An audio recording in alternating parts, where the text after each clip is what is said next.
To avoid the police dog search, George had no choice but to cover himself in waste. Because this would mask his scent, he successfully fooled the police dogs. The reason George did this was because in his younger years, his temper was explosive, and his family was poor. George was rejected by every school. As a teenager, he became a street thug. One day, he and a friend targeted a drunk man. They worked together to follow him into an alley. While attempting to steal his wallet, they accidentally realized the man was a police officer.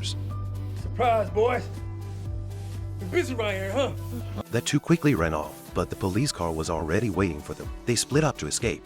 Knowing they couldn't outrun the car, George quickly hid under a house, but the officers brought a police stop with him. In the end, George narrowly escaped. He was used to the disdainful looks from passersby, but it still made him sad. George saw an employment program being advertised on TV, which helped unemployed youth learn a trade, providing free food, medical care, and even a small salary while training. Feeling hopeful, George told his mom he wanted to help ease her burden. After thinking it over, his mom agreed to his request. She hoped this time George would stick it out. George joined the employment program, opened his bag, and found a letter from his mom, along with a brand new pair of shoes. This gave George the determination to study hard, but soon after, his new shoes were stolen. After observing for a few days, George finally figured out who the thief was. When the thief realized he was being watched, he ran, locked himself in a room. George punched the door down with one hit. At the critical moment, the supervisor appeared, stopping George's actions and saying he had damaged public property and faced expulsion. Naive George tried to explain everything, but the supervisor wouldn't listen. He quickly pleaded, saying this was his only chance to change his life. He was willing to do anything to make up for this mistake. This was exactly what the supervisor wanted, and he revealed his true intentions. He wanted George to take up boxing,